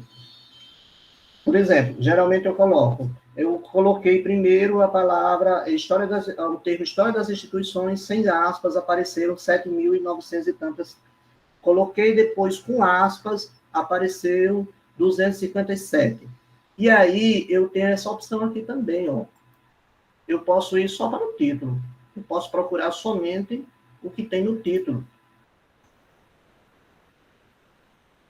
Vamos ver aqui quantas vão aparecer. Cadê? Não foi, não? 8. Veja como caiu, para 8. Eu posso trabalhar só com essas 8? Posso. Desde que eu tenha argumentos, né? Como se ensinava antigamente na escola. Os professores começavam a dizer a palavra e a gente terminava, né? Desde que eu tenha argumentos, eu posso fazer isso daqui. E se eu filtrar só nos assuntos? Daqui, gente, que eu estou falando já são os filtros, certo? Veja que eu estou filtrando. Se eu for só para assuntos, eu vou encontrar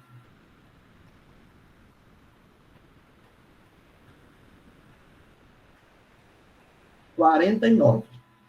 E o que vai ter de diferente entre os assuntos e os títulos? É porque nos títulos, vocês já entenderam, nos títulos vai aparecer, o título vai aparecer mesmo o nome História das instituições no título. O assunto são aquelas palavras-chave que vocês colocaram, que nós colocamos no resumo, certo? A gente, quando faz o resumo na dissertação ou num artigo, depois do resumo não tem as palavras-chave? Por isso que é importantíssimo a gente saber colocar aquelas palavras-chave. Porque eles estão, quando eu busquei aqui, eles estão procurando as palavras-chave onde tem a história das instituições. E encontraram isso em 49 dissertações. Certo? Então, assim, já é um número razoável, já dá para pesquisar. Aí eu começo a olhar aqui, certo? Começo a olhar aqui, começo a ver, olha, tem tese, tem dissertação, tem, né? Eu posso ainda ir, para refinar ainda, se eu quiser refinar minha busca, eu nunca uso isso daqui, gente, instituições, porque eu vou ter que ter uma grande justificativa para dizer porque que eu estou pesquisando somente em tal instituição. Mas, digamos, se eu quiser pesquisar só sobre o que foi produzido na UFRN, está aqui, tem 4 dissertações ou teses sobre esse assunto. 4. Ou seja, tem pouca coisa. Repositórios, programas. Ó, eu posso também dizer assim, eu vou pesquisar em programas só com foco em educação. Certo? E história social. Aí são justamente os filtros que a gente vai criando. Se vocês quiserem, eu quero saber tudo que foi orientado por fulano de tal a respeito disso, está aqui. Certo? Tipo, desse número que nós encontramos, nós temos 28 dissertações e 21 teses. Eu posso dizer, eu vou pesquisar só com as teses? Posso. Desde que tenha argumentos. E bons argumentos, né? Veja, tem uma dissertação em inglês. Então, eu já posso excluir, dizendo, não, eu vou pesquisar só os textos em português. Certo? Posso escolher também a partir dos assuntos. Posso ir para a área do conhecimento. Geralmente, eu vou para aqui, gente, quando tem um número muito grande de dissertações e teses. Então, aí às vezes, eu vou para esses filtros aqui. Eu digo, não, eu vou pesquisar só, digamos, aquilo que tem na área de ciências humanas e de educação. Pronto. E aí eu justifico. Não, a pesquisa é em educação, então eu fui só para educação. Eu não fui ver o que o pessoal pesquisou em história. Gente, por que é importante isso? Por quê? Porque quando vocês escreverem o artigo de vocês, ou apresentarem isso na dissertação, alguém que lê vai dizer assim, não, mas eu tenho a minha dissertação foi sobre isso. E por que não aparece aqui?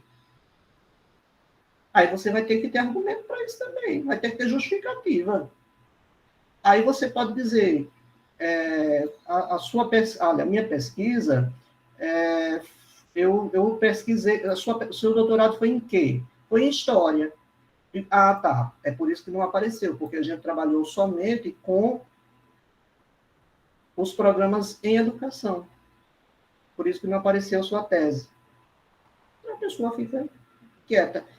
Mas, para que isso não aconteça, você já deixa no seu texto. E você filtrou e trabalhou apenas com isso daqui. Então, aquela pessoa já não vai nem levantar mais essa questão. Ah, não vai aparecer a minha tese porque a minha tese foi lá em História e a pesquisa foi feita só em Educação. Certo? E aí, gente, ó, tem outro filtro aqui que a gente pode utilizar, né? Que é o ano, né? Eu posso definir, por exemplo, que eu quero... porque vamos fazer o seguinte, vamos tirar isso daqui por assunto, vamos deixar todos os campos, que aí vai mostrar bem muita coisa, para ficar mais fácil da gente, porque assim, recortar dentro daquele número já é muito pouco, né? Então, vamos ver aqui, ó.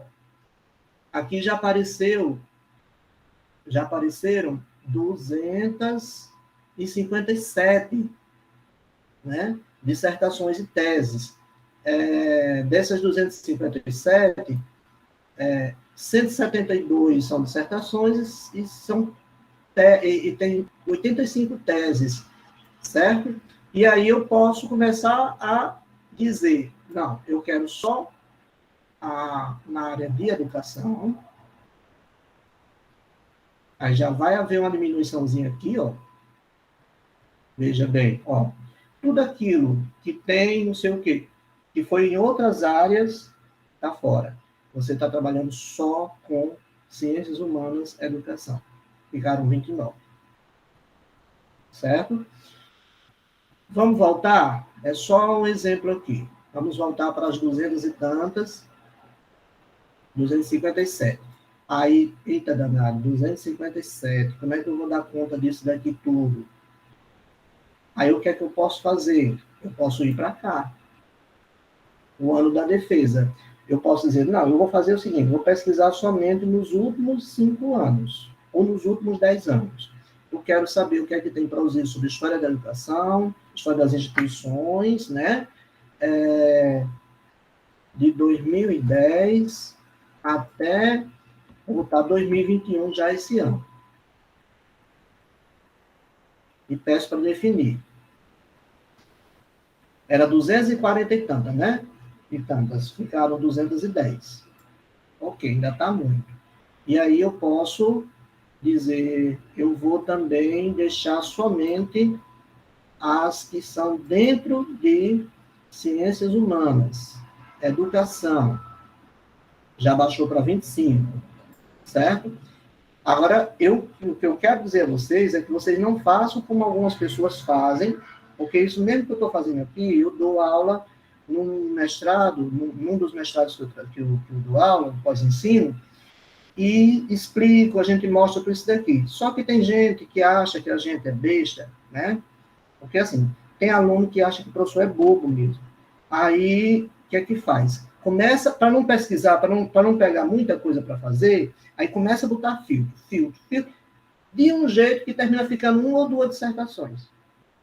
E a gente vê claramente que aquela pessoa, né? E nem justifica, né? E nem justifica.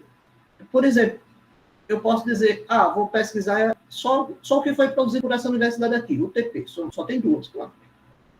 Aí encontrei 2 dissertações. Uma de fulana de tal, sobre tal coisa assim, assim, assim, e outro tal. Bom, então, devido ao avançado da hora, né, Lindenberg já deve estar querendo terminar, tenha só paciência mais um pouquinho, viu, pessoal? Só para mostrar isso daqui a vocês, que é importante, eu quero mostrar isso daqui a vocês. Ó. Como é que eu faço, geralmente, e como é que eu oriento que os meus orientandos façam. Quando a gente vai fazer, eu coloquei aqui estado do conhecimento, por quê? Porque, geralmente, eu faço estado do conhecimento considerando, como eu já falei, aquela explicação dada por Romanovski, que é só num local. Então, pronto. A data da pesquisa foi hoje, dia 16, o local da pesquisa, BDTD, e aí os descritores que eu utilizei. Isso daqui são só exemplos. História das instituições, entre aspas, história das instituições escolares. Sempre eu tenho que dizer no texto que eu utilizei aspas ou não, certo? Os filtros que eu usei de 2010 a 2020, eu posso colocar outros filtros aqui que eu utilizei, como, por exemplo, pesquisei somente as teses, só as dissertações, entendeu? Eu pesquisei.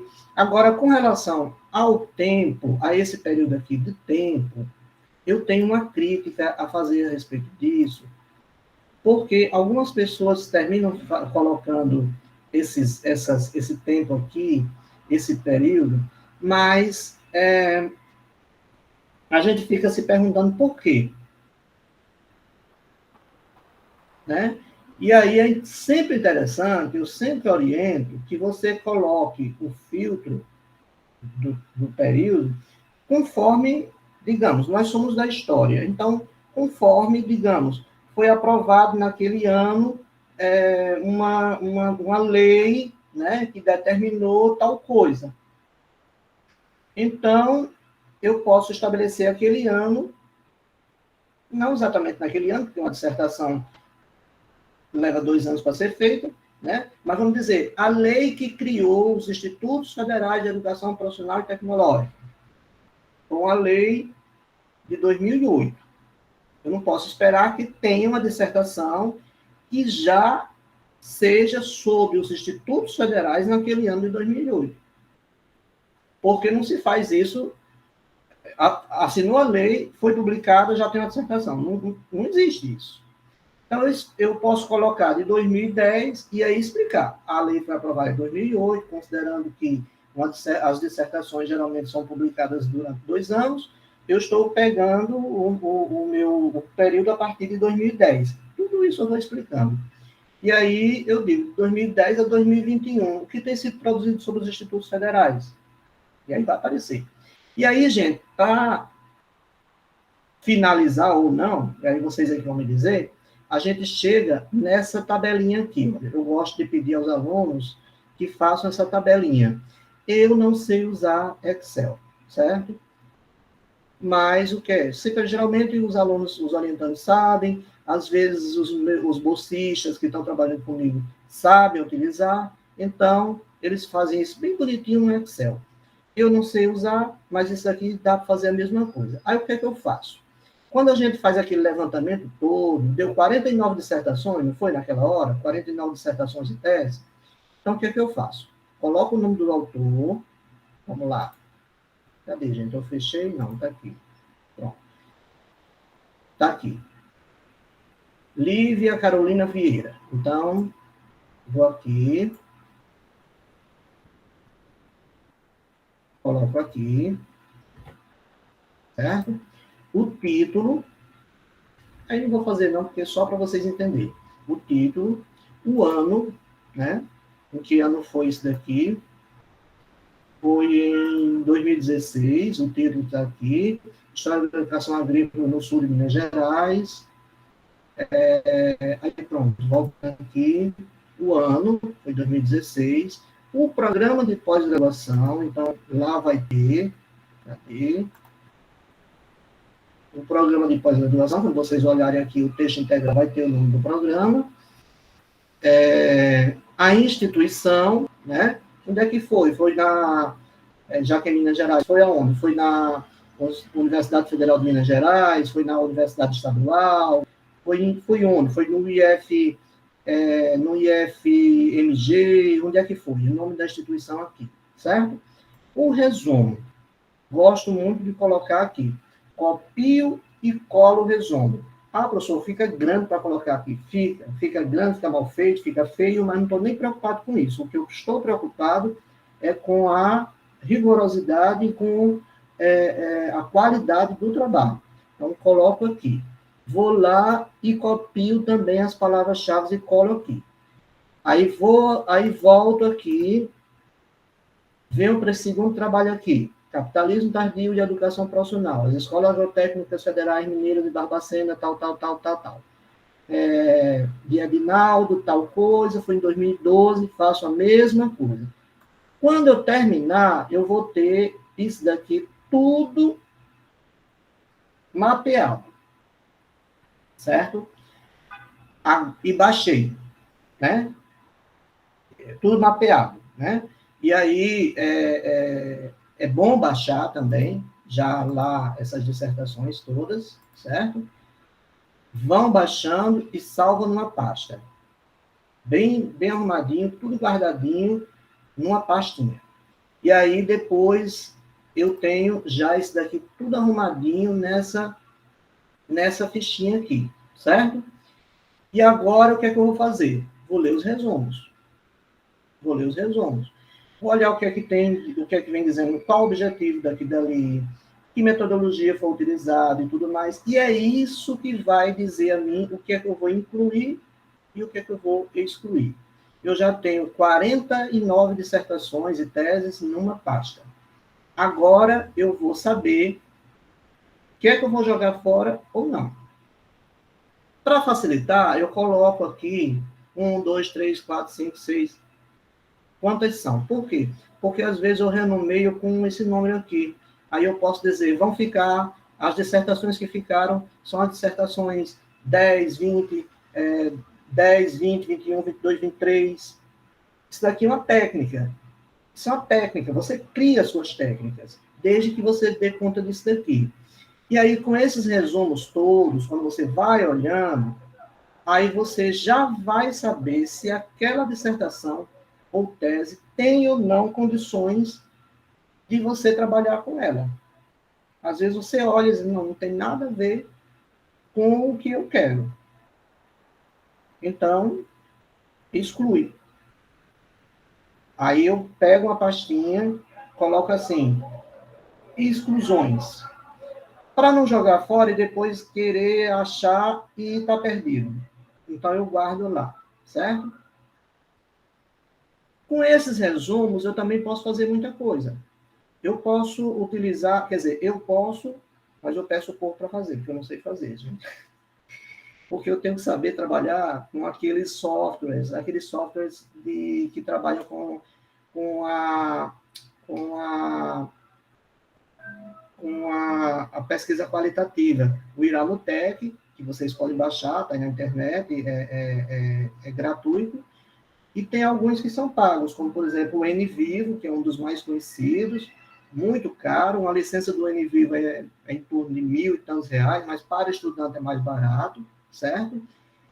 Só que eu não sei trabalhar com eles, e aí eu peço, às vezes, ajuda das pessoas, se eu quiser fazer nuvens de palavras. Com as nuvens de palavras, ou com os dados que eles vão levantando, que esses softwares vão levantando, a gente consegue ver o que é que tem sido mais discutido, né? Quais são E aí você consegue ver isso daqui. Só que eu termino trabalhando muito com a forma mais pesada mesmo, né? De olhar, né? Aí olho o resumo, o resumo não está claro, não tem muita coisa, então vou lá para o sumário, vou lá para a introdução, dou uma passada de olho no texto, vou para as considerações finais, e aí eu consigo ter uma ideia do que é realmente que trata aquela dissertação, aquela tese, e aí eu defino se ela vai ou não, se ela tem ou não a ver com o que eu estou dizendo. Porque, às vezes, gente, quando eu digo assim, eu acho que vocês devem estar pensando assim, mas como é isso? Como é que não tem a ver se aparece? Gente, é porque, às vezes, aparece isso daqui, História das Instituições, e não tem nada a ver com o que a gente está pesquisando. Às vezes, a história das instituições aí, eles falam em outro tipo de instituição. Está falando, por exemplo, sobre a igreja, entendeu? Sobre instituições ligadas ao direito, entendeu? Então, a gente vai recortando isso daí tudo. Nós estamos... Por isso que a gente ainda pode refinar mais e colocar assim, história das instituições de ensino, ou então, história das instituições escolares, que aí você vai ter, né, você já vai excluindo muita coisa. Bem, eu vou voltar aqui, eu vou suspender essa para poder ver vocês, né? Então a gente encerra. Eu agradeço a vocês pela